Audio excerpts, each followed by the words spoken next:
వారు work place public space అక్కడ వచ్చి వారు పని చేస్తున్నారు, ఎక్కువ మంది విమెన్.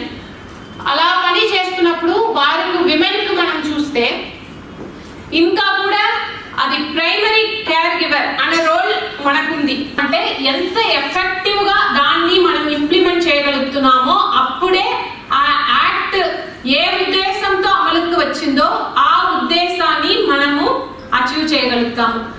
ఇప్పుడు గవర్నమెంట్ ఎంప్లాయ్మెంట్ కాబట్టి మనం తప్పని పరిస్థితుల్లో చాలాసార్లు ఎంప్లాయ్మెంట్ చిన్నగా ఉద్యోగం అంటే ఒక ఎంప్లాయీ పెద్ద క్యాడర్ నుంచి ఒక చిన్న అటెండర్ స్వీపర్ వరకు గవర్నమెంట్ ఎంప్లాయ్మెంట్ కొంచెం ఎక్కువ జీతం వస్తుంది కాబట్టి వేరే ఎమ్యూనిటీస్ లేకపోతే వేరే ప్లేస్ ట్రాన్స్ఫర్ చేయించుకోగలుగుతాం. కాబట్టి ఎలాగో ఇటువంటి చిన్న హెరాస్మెంట్స్ చిన్న పెద్ద హెరాస్మెంట్స్ ఏమైనా దాంట్లో రకాలు ఉంటాయి కాబట్టి వాటిని భరిస్తాను ఉంటాము.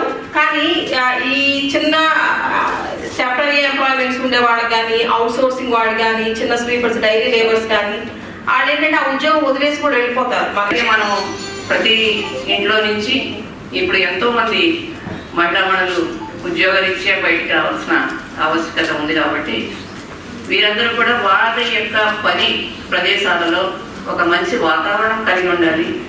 ఒక మంచి సుహృద్భావ వాతావరణంలో వాళ్ళు పని చేస్తే అది వారికి తర్వాత వారి పరంగా దేశానికి వారి అభ్యున్నతికి కూడా కారణమవుతుంది. కనుక వారి యొక్క పని యొక్క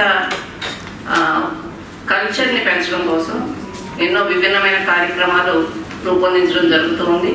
అదేవిధంగా ఆ కార్యాచరణలో భాగంగానే ఇప్పుడు మనకి పని ప్రదేశాల్లో అది చిన్న ఆఫీస్ కావచ్చు పెద్ద ఆఫీస్ కావచ్చు మనం అందరితో కలిసి పనిచేయాల్సిన అవసరం ఉంటుంది.